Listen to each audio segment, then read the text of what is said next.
Hello, everybody. I'm Candid Stanisci of NLL Lacrosse Talk. Welcome to the Spanglish World Network on Zingo TV, channel 250. Please remember to download the Zingo TV app at the respective app stores for iOS and Android devices. While you download, make sure you rate and leave a comment. Both apps are absolutely free. Zingo TV is available on Google Chromecast, Amazon Fire, Fire TV sticks, Roku sticks, and also on all smart TVs 2016 forward.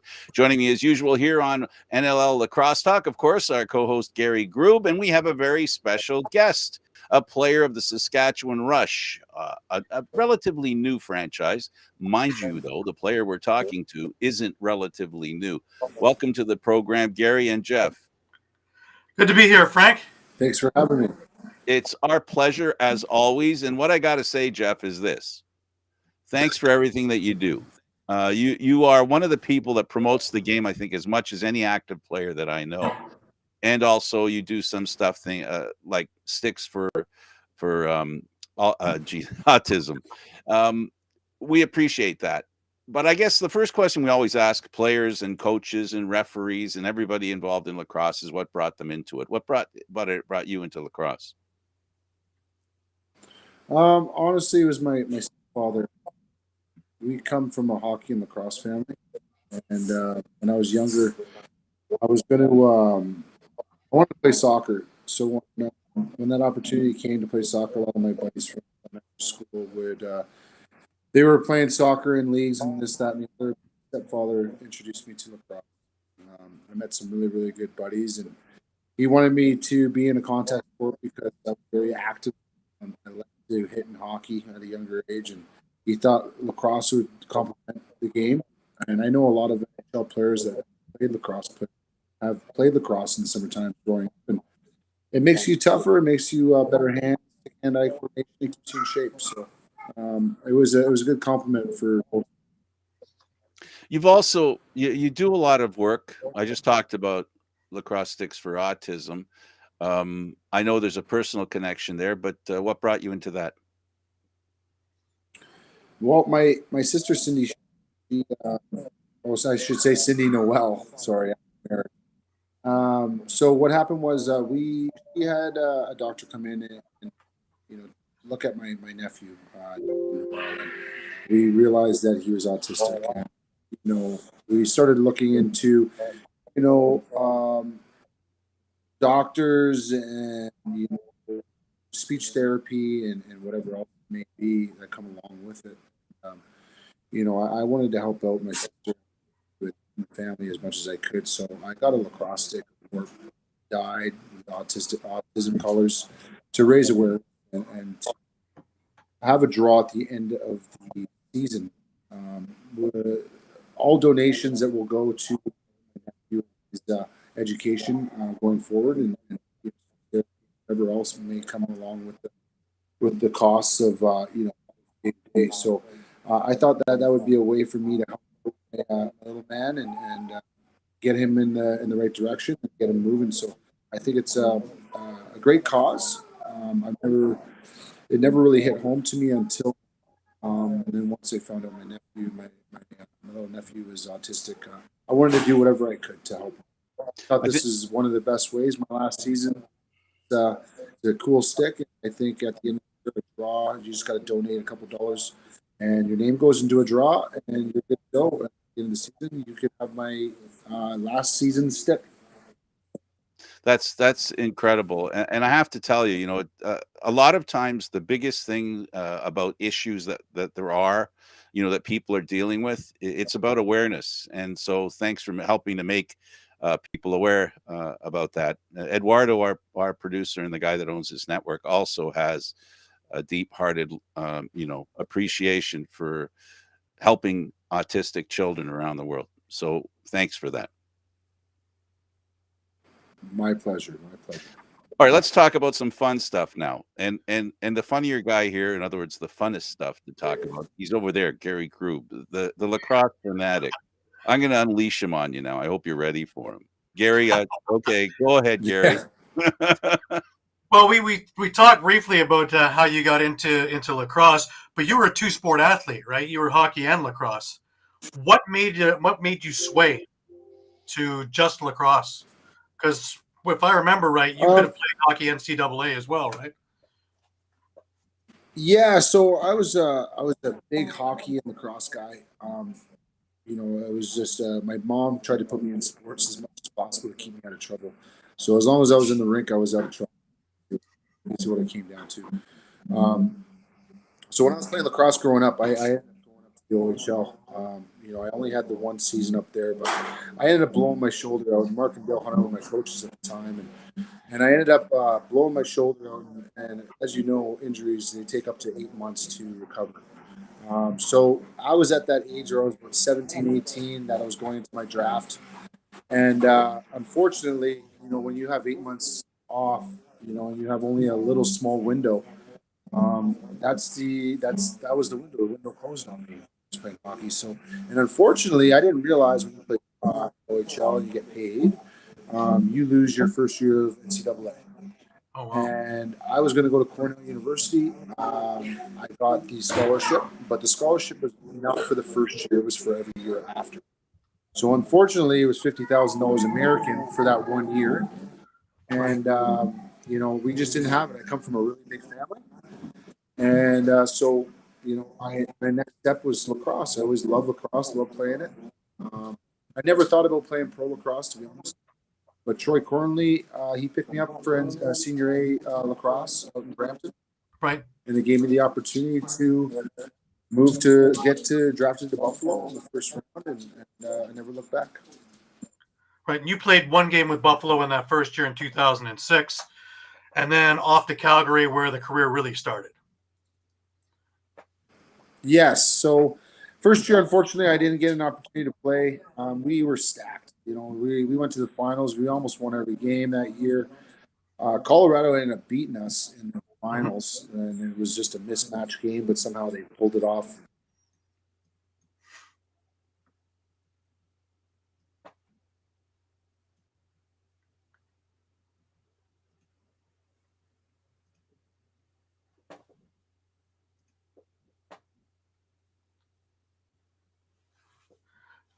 Jeff, your sound went off. I can't hear you.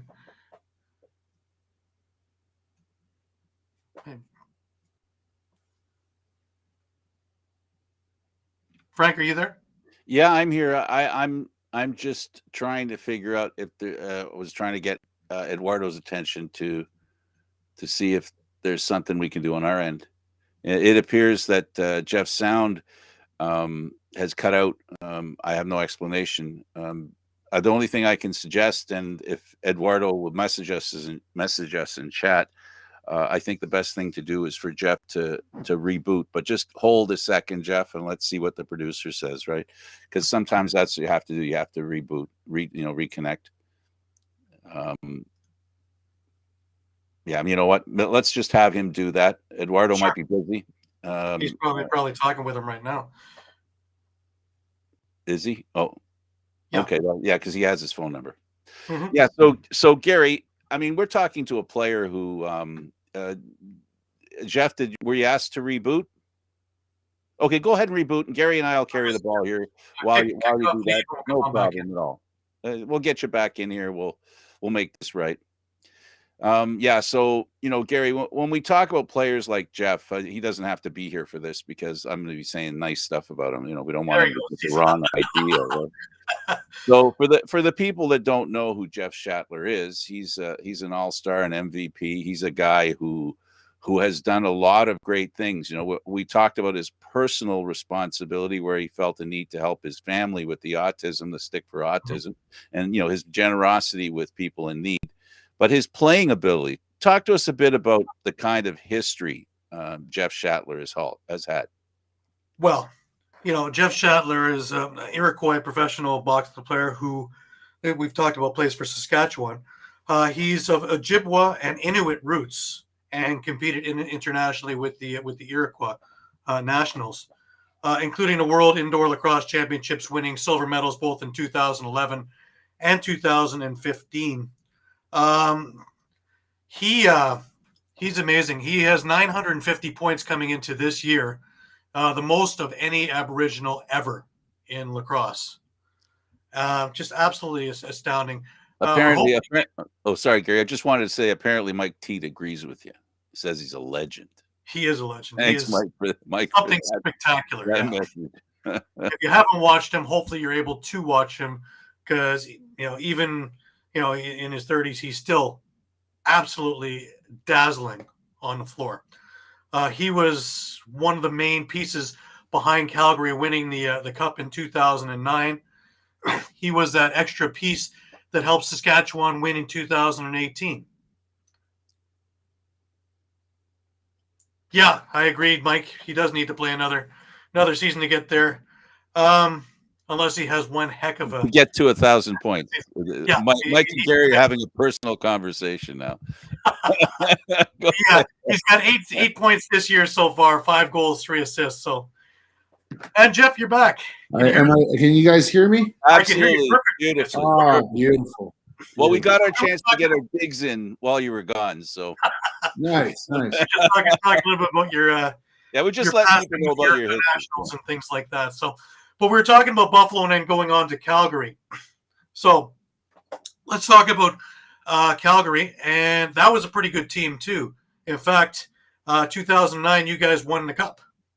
Yeah, we did. It was, I think out of those 12 years that I was out in Calgary, we finished first place or first or second in the West almost every year. We were a pretty dominant team. We had some really, really good coaches, really good squad, really good goal scorers, and we had Terry Sanderson, Troy Cornley. At the tail end, we had Kurt Milosky and Dave Pym was in there as well. So we had some really, really good teams. But unfortunately, NLL is a one and done. So it doesn't matter how good you are during the regular season. What I've learned over my career, it's who gets hot at the right time. Right. And, I think we peaked a little too early in all those seasons, except for that one year in 2009 when we started first and we ended first. And that's rare thing to happen where the top team in the league ends up winning. But you also had another crack at it. There was a 2015 against Rochester when we brought in the mini game thing. And it was an interesting strategy that Kurt had, because you guys won the first game of that best of 2/mini game thing. And then they were winning in Rochester. You guys decided to pull Mike Poulin and start resting your guys for that mini game, and it almost paid off. It did. It was. I still remember that game. We were up 2 goals. We were up 2 goals with about 2 minutes left, and they. I think Craig Point scored a goal, got behind our defense, and they pumped another one, and then they pumped another one, and then they pumped another one. I think they scored 4 goals in 2 minutes, and we ended up losing that mini game. I remember having to walk out of that arena, because if you guys have ever been to Rochester's arena, you walk out with the crowd, and it was me and my mom. My mom was at the game at that time, and we ended up sitting on a park bench and just listening to the crowd go by. So, those hurt. When you make it to the finals, it's almost better not to even make it. To be honest with you, the pain of it just hurts. And we had a good that game, and my God, was it ever loud in that building? It was, and I think I was one of 4 people in there cheering for you guys. So yeah, it was always loud in that barn, and it was always a fun barn to play in. And unfortunately, there's got to be a winner, there's got to be a loser. So I'm glad that I've had so many years and the opportunity to play in this league. A lot of great memories, a lot of great friends, and a lot of great coaches. And I have no regrets, and I'm just excited to see what happens with the rest of the year. Mm-hmm.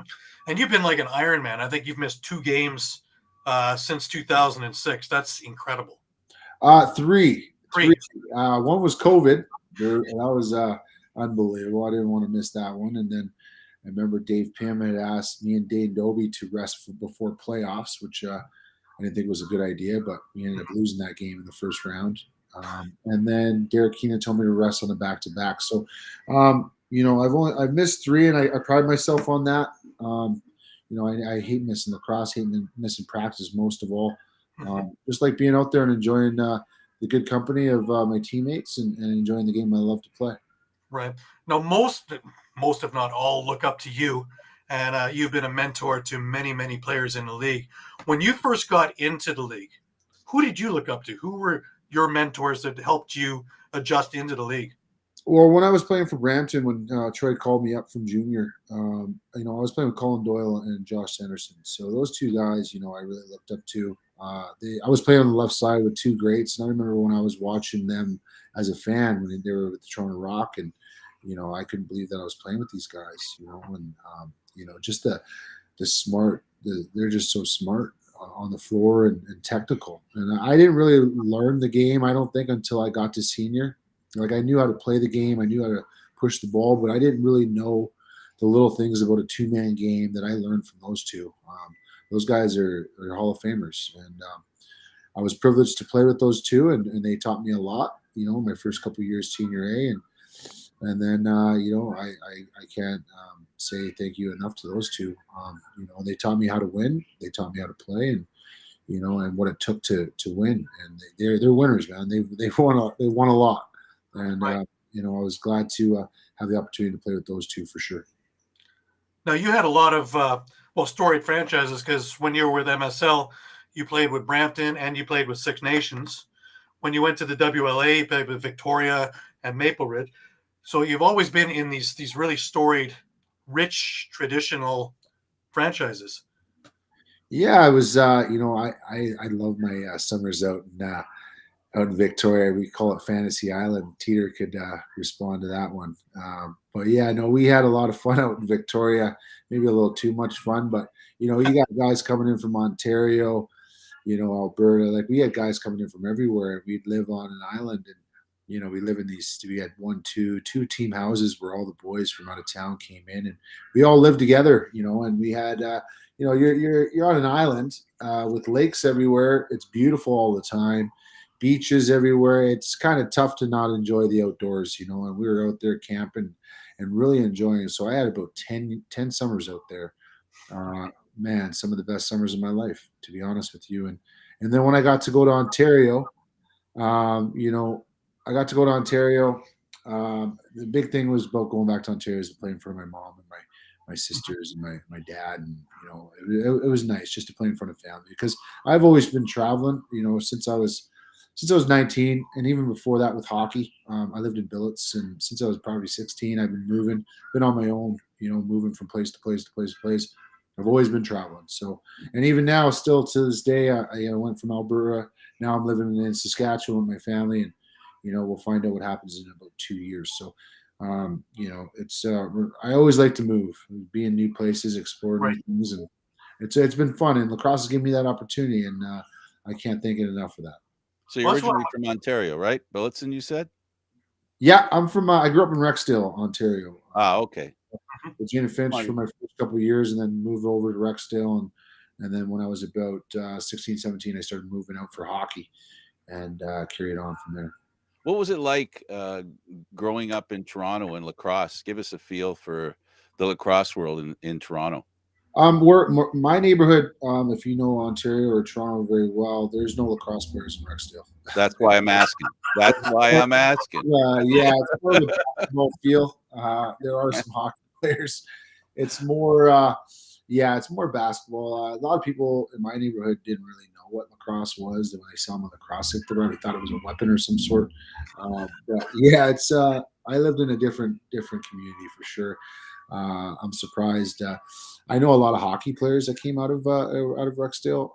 It's more of a harder neighborhood, I'd say.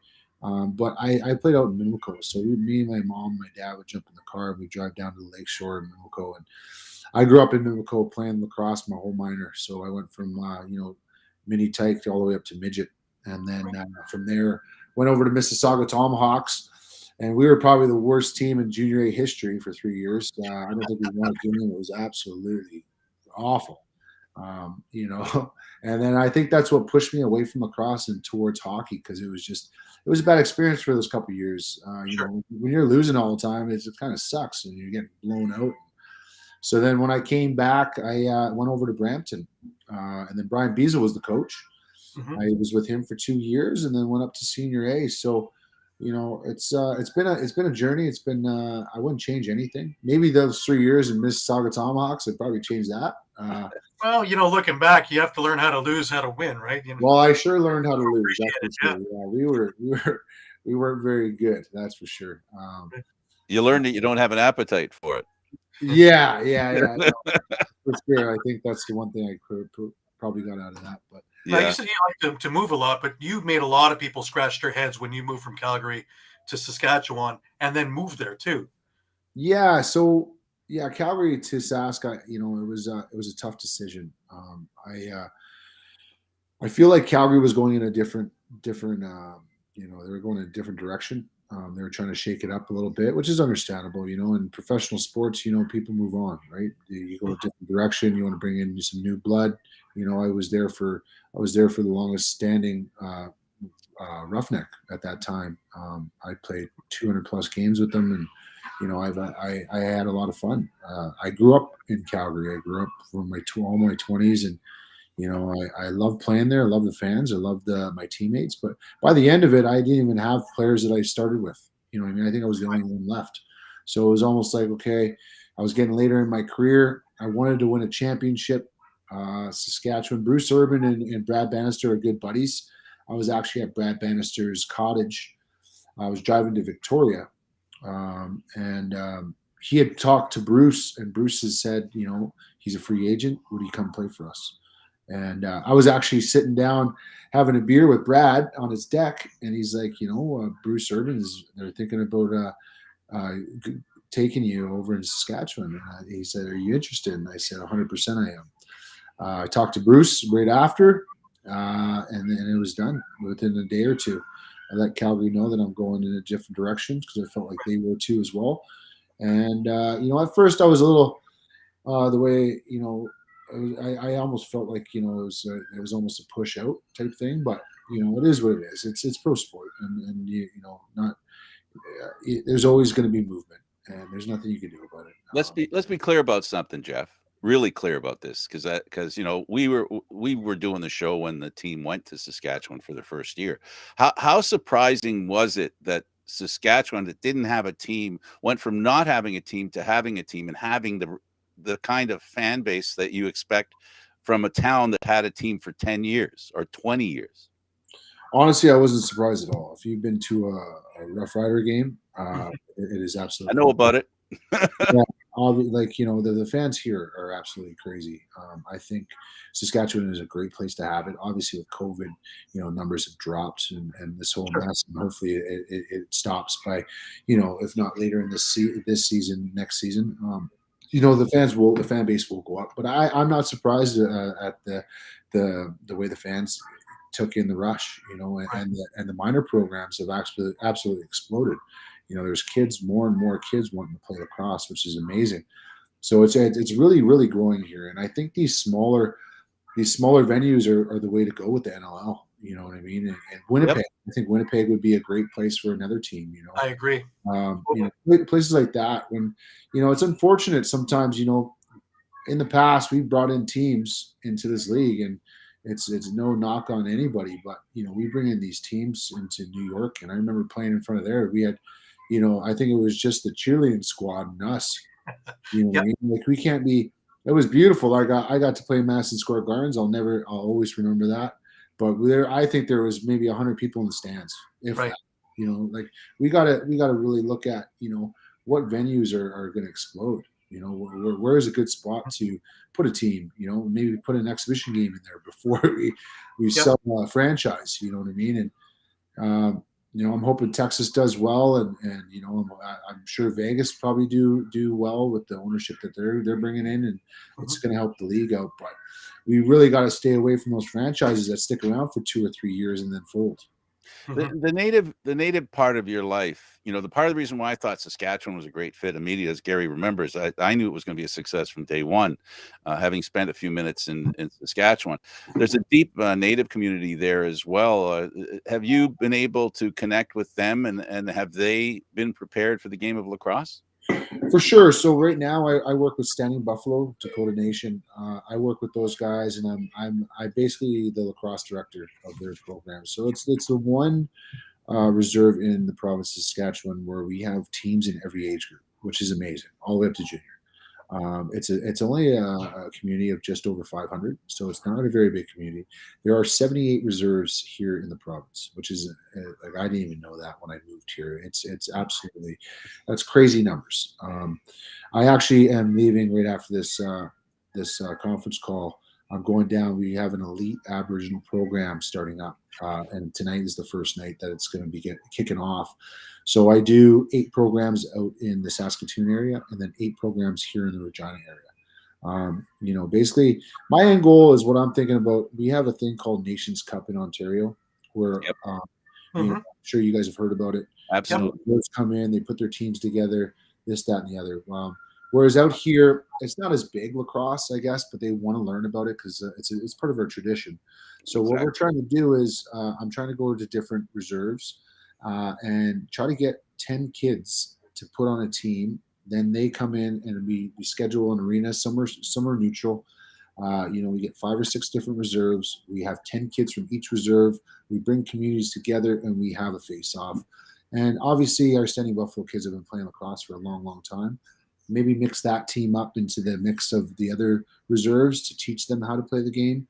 And then the big thing is bringing community together, creating those ties to one another and maybe grow the sport that way. I think sport is an easy way to get through to communities and conflict and whatever else may be on the underlining of just life. For sure. Sport is the one way to get through to kids and adults and parents and communities, and I think it's a good way and a good step in the right direction. I know Gaywas wants to start something like that throughout Canada. I was talking to Gaywas Schindler.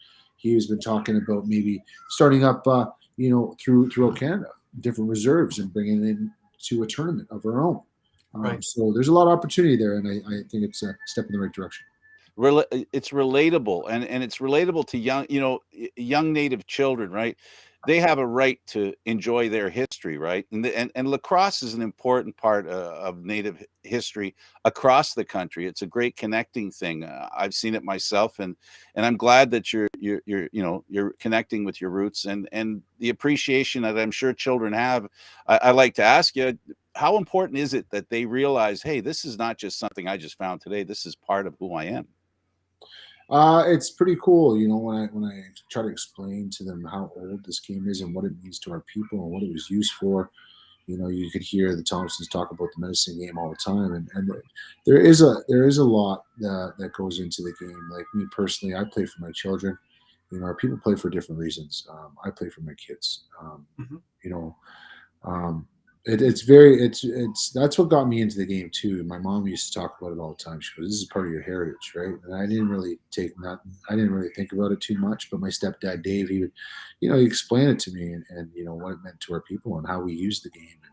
And sometimes preparation for war or for medicine for our elders. And there's a lot that goes into the game and how much it means to our people. And I think it's a really, really cool, really cool really cool sport. I think it's really neat what it does for people.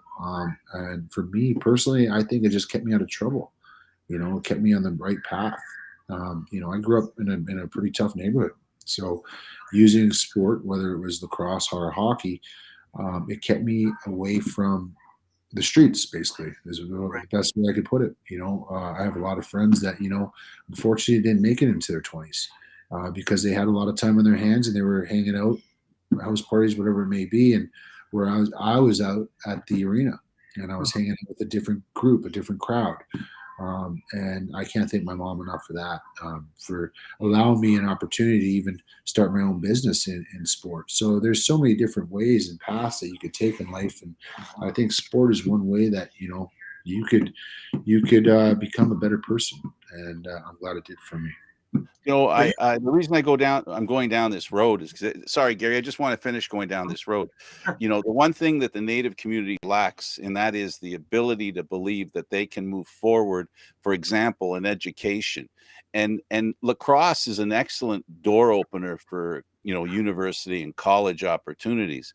I know that there's a void lower level, but education being tied to lacrosse for a Native community.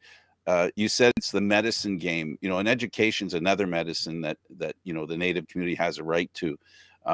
Is there any connection that can be made, by you and others to offer opportunities to young Native children who otherwise might not get that kind of opportunity? For sure, we try to let them know that the opportunities are there. They're endless. We have a couple kids in our junior program that got opportunities to go to D3 schools out in the States, and education is huge. It really is, in order to get those scholarships, you need to have the marks, and that's what it comes down to. And so we're trying to teach them at a grassroots level that education is more important.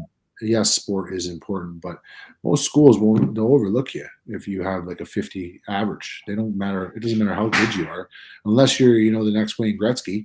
Yep. They'll overlook you. And schooling is very, very important. So we try to implement that into our programs and let them know that we're not only trying to raise good athletes, we're trying to raise young men and women, and raise them, to be a part of something. I know there's a lot of struggle out there, you know what I mean? And myself included, at a younger age, you're developing and there's a lot of struggle growing up. But if you feel like you're a part of something, part of a family, part of something bigger than yourself, it teaches you responsibility. It teaches you to be focused. It teaches you to worry about others. So yeah, sport does teach you how to be a young man and woman. Especially in hard times, is being a teenager. Being a teenager is it's not very easy, and I know that for and I'm sure you guys have gone through certain times, whether it's 20s, 30s, whatever it may be. There's always going to be struggle, and when you have someone to lean on like a teammate, that's there's no words for it. Yeah, I just wanted to get that part out there because the way lacrosse is, we talk about it all the time, that it's a family. Okay, Gary, I got my topic in. Now you try and sneak yours in the rest of the way. Well, what I was going to say is that you've been really busy since you got to Saskatchewan, because we talked about the Standing Buffalo. You've got your academy, the Shattler Academy, but you also have Queens. You're part of the first girl program in Saskatchewan as well. Yeah, Taryn Larson and my buddy Don Larson, they started a women's program, which is pretty neat. My little sister, I don't know, she's a hockey player, but she was in Sports Illustrated. She played for all girls team in Ontario. My dad coached my three little sisters. My three little sisters played with the boys, growing up. So then they get to Bantam, and then they have this all girls tournament. My sister scored 65 goals in 8 games. So she was in Sports Illustrated. She's been an All-American twice and rewrote the record book for hockey. She plays pro hockey now. So she's a very, very good athlete. That's not to say that the other girls weren't very good, but she was just a dominant athlete. She still is. I think it's a step in the right direction because there are a lot of good girl athletes. And I will tell you from experience, girls at a younger age develop faster and they are better than the boys. They really are. And not only because of the skill set, is they develop faster and they listen. Boys are they're I don't know. They're just all over the map, right? They start learning once they want to get more and more involved in the sport. Then they realize, you really got to focus. Whereas girls are very easy to teach at a younger age, 100%. And I'll say that hands down. They listen. They listen to direction. And they learn faster. I would say. I'm not saying all, but most. And I think that's a great step in the right direction because there's a lot of girl field teams out there, and there's a great opportunity for girls. I heard something a couple years back that every scholarship a boy gets, a girl has to get, and that's just to even out the university level. And there's not very many girls that play lacrosse, so the opportunity to get a scholarship is so much higher. And with the increase of girls registering, I think it's a really cool step in the right direction because there are a lot of sports that overlook girls, and I think field lacrosse for women is blowing up in the States, and it's a great opportunity for these young girls and these young athletes to get to the next level and experience that lifestyle that a lot of the boys they may have heard about, and they get the opportunity to do so. And I think it's really, really cool.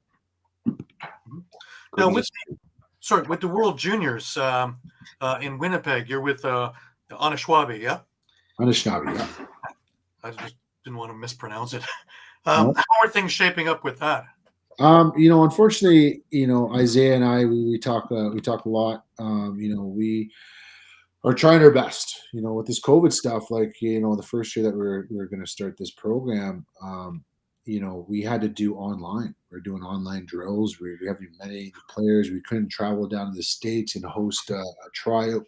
We couldn't do, sorry, we couldn't do one in Ontario. So, we couldn't travel. So it made it very, very difficult. And still to this day, it's made it very, very difficult. I know that we're thinking about going down to Ireland in August, not to be in the World Tournament, but they have like another tournament that's alongside of that. Maybe get invited to that one. But there's a lot of ideas, and I think every idea is a good idea, because I think it gives a lot of players. Because I was one of the 4 players they brought in for Team Iroquois. And then, any kids after that couldn't play because you weren't, under the Six Nation. So us making our own team gives a lot more kids opportunity to experience that, that tournament. And I think it's really, really cool. Over the years, got to travel to Prague. We did one out in Onondaga. We did one out in Colorado. Unfortunately, I wasn't able to go to the one in Vancouver, just with my second son being born. He was born 3 days before the first game. So, it's either I have a family or I go play lacrosse and my wife leaves me. That's basically what it came down to. So, I think it's really, really cool, everything that's going on. And Team Iroquois and coaching staff too, right? Pardon me? You put together a pretty good coaching staff as well. Yeah, we have Amy Caines is he was going to do our whole defensive end, and then we had Roger Weiss doing our offense, and myself, and I think we had a really good lineup, and I thought that the kids were going to have a really, really good time, and unfortunately, COVID has really put a damper in sports in general over the last couple of years. Sure. Now let's switch gears a little bit. We're talking the Iroquois national team. Now, being non-Iroquois, did you have trouble being Ojibwa/Inuit to get on the team? Because I know that they only allow 3 non-Haudenosaunee passport-carrying players into that, right? Yeah, no. So the first year that I played for Team Iroquois, I was supposed to play for Team Canada. I got an invite to play for Team Canada because I had just come off an MVP season, and it was a pretty good year for me. So Team Canada wanted me on their team. I had said yes to Team Canada, and then Dewey Jacobs, he messaged me and he said, "Would you play for Team Iroquois?" And so I sat down with the family, and we discussed it, and they thought it was and myself too, thought it would be beneficial for myself to be a part of the culture and go play for Team Iroquois. So I had turned down Team Canada and went over to Team Iroquois to play for those guys, and I don't regret it one bit. I had a pretty cool roommate in Brett Bucktooth. Good buddies still to this day, and I made some really, really good friends and really, really good memories, and it was a great experience. And got to go down to Prague, travel, Europe a little bit, and I had such a good time, and I'm glad I made that decision. I have no regrets. And you had 2 silver medals, right? 2011, 2015. Yeah, two in box and one and a bronze in field. So, and that was our first year ever placing in field lacrosse. So that was pretty neat, really cool experience. And unfortunately, we had a couple shots at Team Canada, and we came pretty close a couple times, but they had a lot of power and a lot of firepower. Right. So, it made it tough on a Iroquois team as young as we were. So, but it was still a great experience. So what's your take on all this nonsense with the World Lacrosse not letting Iroquois in originally, and then Ireland having to give up their spot so that you guys could get in? There's a lot of talk. There's 2 sides to every story, I find, and I think it's pretty cool that Ireland backed out just to give Team Iroquois an opportunity. I think we are very proud people, and I think that having us represent ourselves is a really, really really great thing. We are a different we play the game differently. We play it. Yes. We have our ways of expressing how we play, and some guys are very technical, very, very fancy, very showtime, and like the big hit, big slashes. We're a different group. People enjoy watching us play. Like when I played in those tournaments, the arena was packed because they're like, look at these guys. Right. And you got to think about how many people we're picking from here. You know what I mean? Like you think about the difference in how many lacrosse players Team Canada picks from, and then how many players Team Iroquois picks from. Like the percentages are just astounding. Like, and we're still there. Yeah. We're still there playing with them. And we're only coming from a group of guys. A group of 30. We pick from like what, I don't know, like 200 players. Sure. Whereas they pick from thousands. And I think it's pretty cool. It's pretty neat that we could represent ourselves, and I'm really, really glad that we have the opportunity to showcase what we have and as under our flag. I think it's pretty cool. I'm glad that they made it happen and they let it happen. I know that Iroquois has been really fighting for it to happen for a long time, and for us to be recognized, I think it's a really cool step in the right direction for Canada itself. Sounds like that's the reason why you decided to go with the Iroquois team.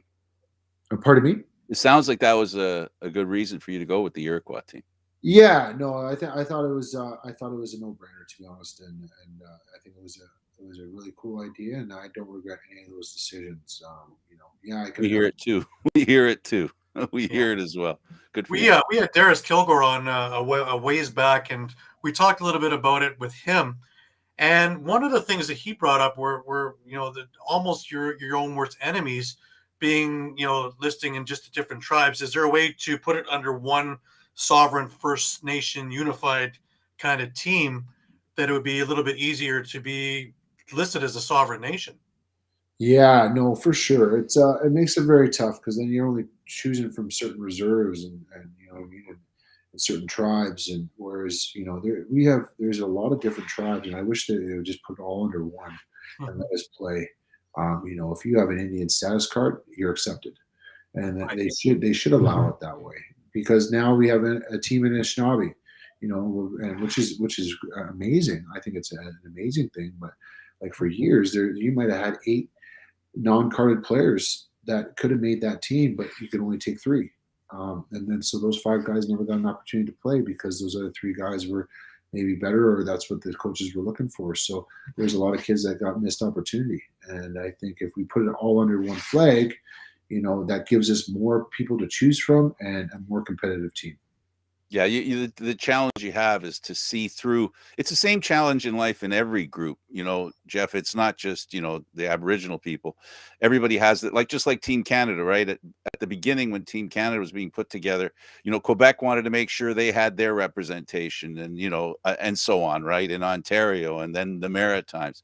So until we get past the political side, in other words, the smaller groups that want to make sure they're not left out and trust is developed, that's the biggest hurdle I think they have to go through, is as a group find the trust, in a few people to make all the decisions, I guess, because you can't have, the more people are involved in making the decision, the harder it is to come down to a decision that people will be happy with.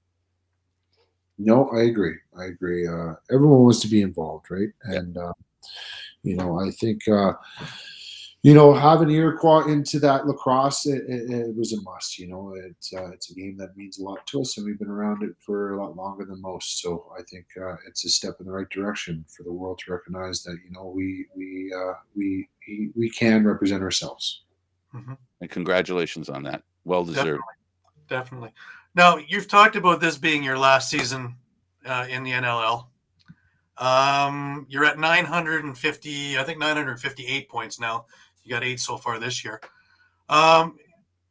Is 1,000 in the cards? If not, you think we can coerce you to come one more year back? Honestly, I think I could hit that. I've it's been a little bit of a slow start for the boys here in Sask, but I think we could turn it to the next level, and I think we have the players to do so. As for next year, it would make it very, very tough for myself. One is my little guys. They're growing up, right? They're 4 and 2, and they're starting to get into sports, and I work enough, and my only free time is on the weekends. And sometimes it's not even that. Like obviously, I work this weekend because I don't have lacrosse, so I book programs.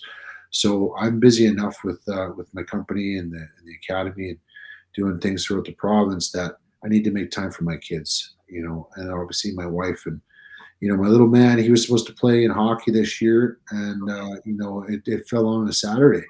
And by it falling on a Saturday, I wasn't able to. I Right. wasn't able to be there for him. And my wife, she's not a very good skater, and I could have went out there and helped, whoever was coaching out there and be out there with my own man and, made him feel comfortable. Whereas I'm traveling, I find, I do want to continue playing. I do want to continue playing the game that I do love, but I also have to think about, my children and being there for them the way my parents were for me. And I think I've had a good enough career, and I've had enough fun in the game of lacrosse, on and off the floor.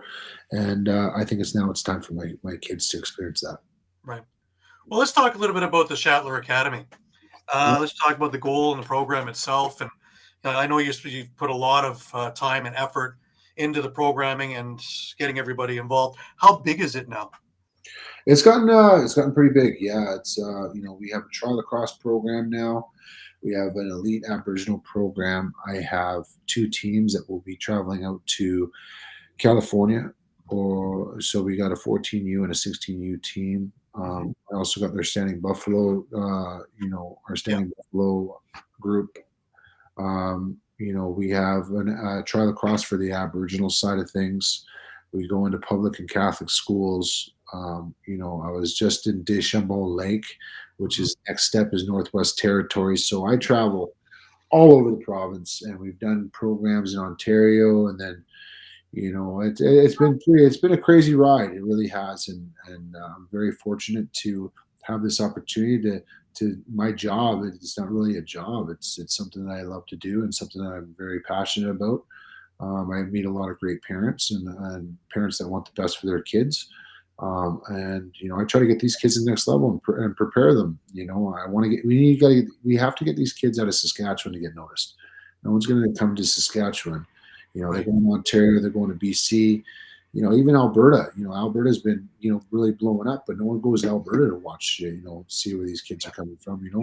So we have to go to these bigger venues. And I find with all these US box lacrosse championships, there's a lot of money that goes into that. And a lot of people that, focus in on, they're starting to see that field lacrosse players, some of the best in the world, play box because they can catch in tight. So they come to these box lacrosse tournaments, they see the speed. We got to get these kids noticed. So I'm trying to get these kids from Saskatchewan. Let's get them out of the province and into these bigger venues and try to get noticed. And, sometimes you only get one opportunity to be noticed. And I've noticed that, even in my rookie year, maybe I wasn't noticed enough and they thought I was just too young. Sometimes you only get one opportunity, whatever sport it is. So, Right. you make the best of it and you try to, show up every night and reprove yourself. It doesn't matter what you do last weekend or the year before. Mhm. And that's what I try to tell these kids. It doesn't matter if you were the champion last year. No one's a champ this year. We just started a new season. Right. It's a clean slate. Everyone's at the same level. You got to reprove yourself every year. Now, when you do retire from the league, will you try and expand the program throughout Canada to give everybody an opportunity in different provinces? Honestly, the academy is. I'm just focusing on Saskatchewan. To be honest with you, it's just too much. With everything that's going on, I there's only one of me. Sure. Yeah. It makes it very, very tough and difficult to expand. And there's a lot of great programs in Ontario, and there's a lot of great programs in Alberta and BC. So there are programs going on everywhere. And I How know- about networking? networking? Yes, I work with a lot of different people throughout Canada, and I do travel down to BC, and I do things here and there through reserves. But there's a lot of networking going on. And lacrosse is a very small community, and the programs that are going on, I think there's a lot of NLL players now starting up lacrosse programs, and I think it's really great for the sport and for their communities that they're supporting. Yeah, you brought up the point about COVID as well. So I'm not going to hold anything etched in stone here in this conversation today, knowing what the world looks like right now. If things open up and opportunities arise, you don't seem like the kind of person that's going to shy away from. No, I've like this summer, for example, I'll be going down to Victoria to do 2 reserves. We're going down there in July. I'm going to do a week at each. I've done a couple in Northern Ontario. We've trying to go back to my reserve, Wacomico. So I go. If there's an opening, I do it.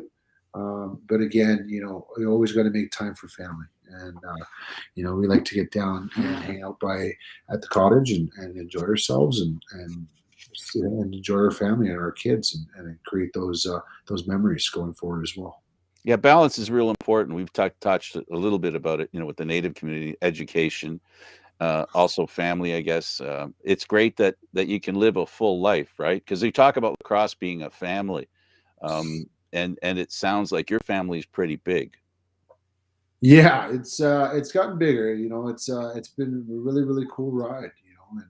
I do love working with Standing Buffalo in that community, and we have great leadership group, and it's a lot of fun, and I get to learn more and more about my culture and different tribes, and I think it's a really cool experience. It's not a job to me. It's a lot of fun. It's something that I enjoy doing, and if you enjoy what you do, you never work a day in your life. So I've heard that time and time again. So it's very very true. Being rewarded and rewarding is an important thing in life. That does a lot for you too, right? Personally. For sure, personally, mentally, it's great for growth for sure. So you recommend it to people to help others, right? I do. Help out where you can. Obviously, you don't want to step over any bounds, but if you have an opportunity to help out, yes, please do. It's very rewarding feeling for sure. Now, just before we end, we only got a couple of minutes left. What advice do you give to the up and coming, kid who's just picking up a stick? I would say, only do something if you enjoy it. If you don't enjoy it, you're never going to thrive at it because it's almost like it's a chore. If you enjoy something, enjoy it. It doesn't matter at what level. Just know that if you want to get to a level where you're playing in the NLL or NCAA, the big thing is if you enjoy it, yes, you need to practice on your own, but you need to do work when no one else is watching. If you put the work in when no one else is watching, there's the way my dad used to say it is the perfect example. There's always going to be somebody better than you. There's always going to be somebody stronger than you, right? But if you give everything you got each and every game, and you show that focus, there's always room for improvement. And I truly believe that. You're never the best. There's always going to be somebody better than you. But as long as you enjoy the moment, enjoy the game, that's all that matters. Life's short. Enjoy yourself. If it's not fun, don't do it. Right. And for those parents out there, especially in hockey, don't push your kids. If they don't want to play, don't let them play. They don't need to play. You're only going to push them away. And I've seen that happen too with me growing up with my buddies and stuff like that. Just be there for your kids and cheer them on and enjoy them scoring that goal or making that big hit, and just enjoy it with them. I think that's what it's all about, enjoying your family's accomplishments. Yep. Freedom for fun, family, and Absolutely. fame even sometimes. For sure. Absolutely. Well, just before we end, I want to thank you for everything that you've done for the game, for the youth, especially for the youth, and all these programs. And I wish you all the success in the world in getting everything going, especially coming out of COVID. Let's just be hopeful on that one. Yeah, no kidding. I think the end is near, fellas. We'll though. Who knows? We said that about a year ago, so we'll see. On my other shows, I said a month ago, around now, it's going to start to drop. So I'm getting really close to my deadline. Yeah, well, here's hoping, boys. Let's hope. Yeah, let's hope. Yeah, all the success in the world, Jeff. Thank you so much for taking the time to talk with us. Yes, thank you, fellas, and you guys have a great day. I see Mikey Teets over here still messaging on the board. Oh yeah, Mikey, nice to see you, buddy. Yeah, Mikey, thanks for making a contribution. Of course, for Jeff Shattler, Gary Groob, I'm Candid Frank Stanisci. And I want to remind you of how important men like Jeff Shattler are, and how much we should appreciate them that work within their community. Again, autism is an important thing that we should learn about, and Lacrosse Stick for Autism is a great way to reward somebody for their generosity. And I'm very appreciative of Jeff Shattler's willingness to share his time with us. For both Gary and Jeff, thanks for watching, everybody. This has been NLL Lacrosse Talk, seen live Thursdays at 4 p.m. A little different today, Friday in the afternoon. This show can also be heard on the Spanglish World Radio Network. For Lacrosse Talk, news, entertainment, and other sports programming we offer, please check out SpanglishWorld.ca. Spanglish World. Watch it, hear it, read it, download it, and live it. Thanks for watching, everybody. Until next time. Thanks, guys.